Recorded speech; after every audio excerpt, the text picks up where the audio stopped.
So now you're an official business. You have your DBA set up and you have all your files and paperwork filled out and you're ready to start your business. The next step I would say is getting a business checking account. It's very important to keep them separate, your checking accounts separate, because once you have to file for your taxes, they want to see that you're doing your business separate than your personal finances, and it's very, very important to keep them separate. Purchases that you make, rental equipment, anything that you use that's for the business side of your life, it needs to be in a separate account. So I randomly chose Bank of America just to show you an example of how you can get some information about that. But basically what you want to do is go to your bank and ask them for information about setting up a business checking account. And usually what they're going to ask you for is your TIN or EIN number, which we had spoke about and when we were talking about filling out your information for a DBA. They're going to need that information. Sometimes they might want your social security number and just a couple files showing that you actually have filed your paperwork for your business. So whether you decide to do a DBA, LLC, whatever type of entity you decide to go as. In our case, like I had mentioned in the last video, you probably want to start out as a DBA. So when you get all that paperwork back from LegalZoom, or when you actually go in to fill out the paperwork and you have all the official documents that you need, you can go to your bank and open up a business checking account. And it's even easier if you already have a checking account. But if you don't, still go in and inquire. But I'm here on the Bank of America website. I'm going to click on small business. And then I'm going to go to business products and click on checking. Okay, location, California. Let's go.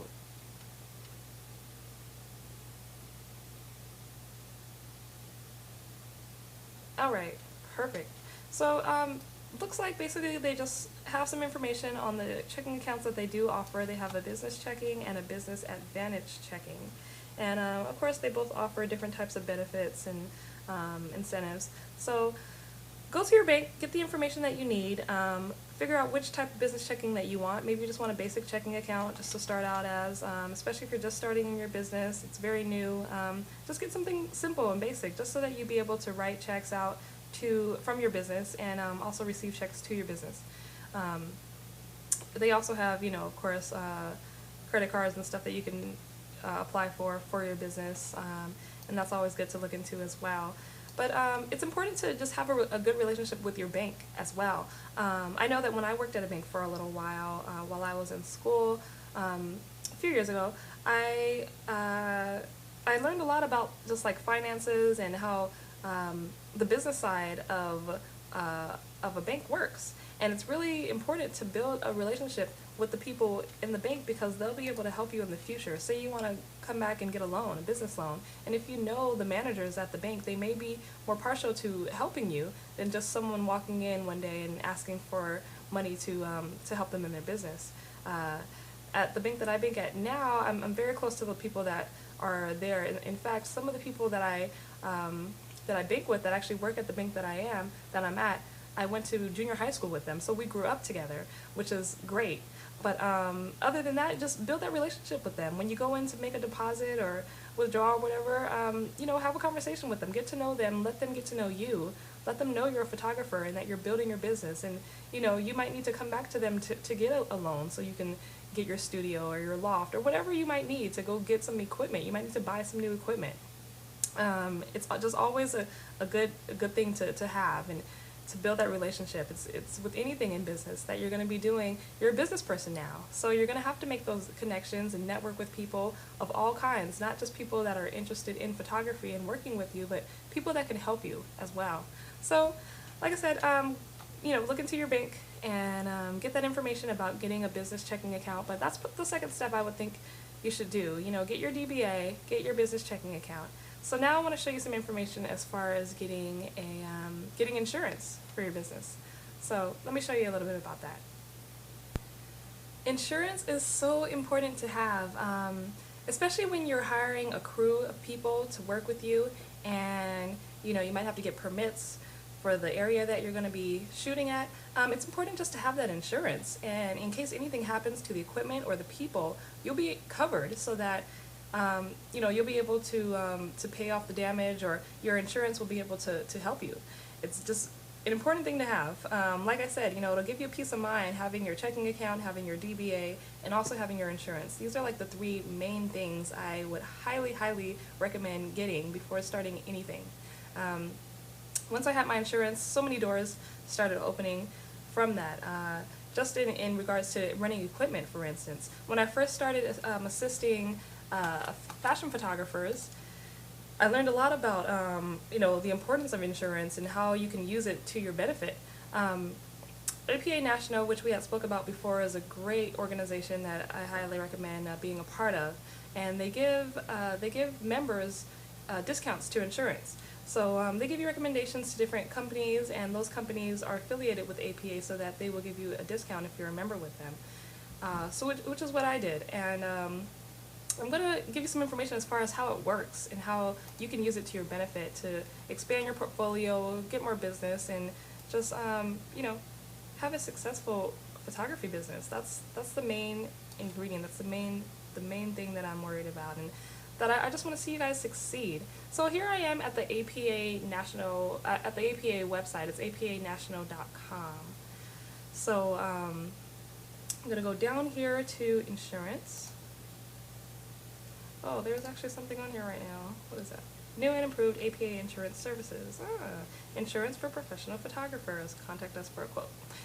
There's one of the companies right there. So let me click on insurance, and that was the APA insurance services. So they have a few options here. They have the APA insurance services, APA student and educator insurance, and what else? Travel benefits plus. What else is in here? Life, disability, and long-term care insurance, health insurance options. Fantastic. Everything that you need. Alright, so what I would recommend, of course, as I always do your research. Go to these sites and see what they offer, see what they can do for you, and how, the company can benefit you.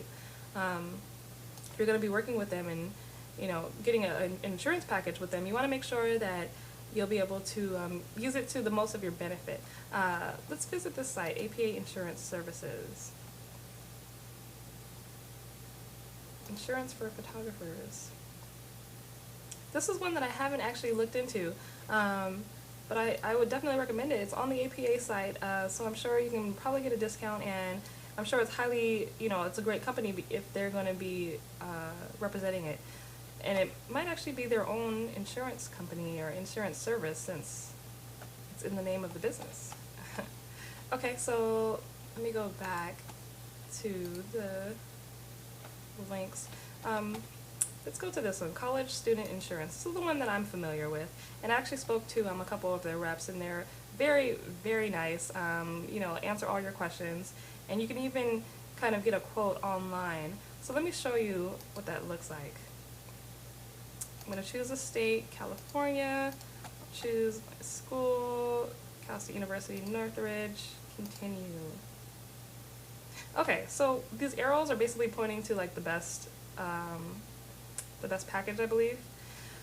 So for $5,000 coverage with a $25 deductible, it's $126 a year. Not bad at all. So basically this is, replacement cost coverage. So if you lost any of your equipment, if any of it was stolen, they'll replace up to $5,000 of that.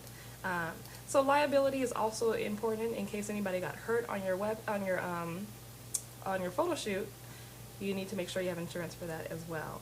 So I believe this one is just for covering your equipment or any type of damages, anything like that. It even covers actually your school supplies. If you're a student and you have like computers and books and all of that stuff, it'll even cover that stuff as well, not just your photography equipment. So I highly recommend this one. I've used them before, and I've had, I've been very happy with them. And I'd say just look into them, give them a call, email them, and check out the other ones on the APA National website. Let's see, where was it? Oops. So look into this other one as well, APA Insurance Services, the APA Student and Educator Insurance, the health benefits, all of this. Take advantage of it, especially if you have an APA account. Take advantage of all they have to offer. They have some fantastic stuff, and the insurance is definitely worth the money. a little bit about insurance. Let me tell you like one of the great perks. Say for example, you have an insurance policy that covers $50,000 in rental equipment, and you have a huge fashion shoot coming up, and you know, the client wants you to shoot their lookbook, for instance, and you don't have all the equipment. So what you do is go rent some lights, rent what you need. You can charge the client for it as well. You can charge the client for your rental equipment. Even if you have your own equipment, you should be charging the client for that. You know, your stands, your strobes, your C-stands, all of that. They can be charged for that. So just keep that in mind, you know, that so that you can make your money back from what you've already invested into your business. However, if you don't have that, you can rent it. And with your insurance policy, all you have to do is give them a call, give the company that you want to rent from, say it's Sammy's Camera or Calumet, they need to have a certificate just stating what your policy covers, and you know, all of the insurance company's names, name and information, and you know, your information as well, and you have that on file with the photography company, the rental company. So anytime that you need to rent something, instead of using your credit card with a $50,000 limit, which not a lot of us may have right now, you can use your insurance. Now, how awesome is that? Are you starting to now see the possibilities that may open to you once you get your insurance? You have your business, so people know that you are serious about what you're doing. You have your business checking account, and now just get your insurance. So, I mean, go and rent the new Canon camera. See if you even like it before you buy it. Check out the pro photo equipment, rent some of the equipment, and start playing around with lighting and improve your portfolio. To me, there's just no limit. You know, don't stop yourself from getting to where you want to be because you don't have something. There's always another way, always. So go out there, get this stuff set up, let me hear your results, and let's move on.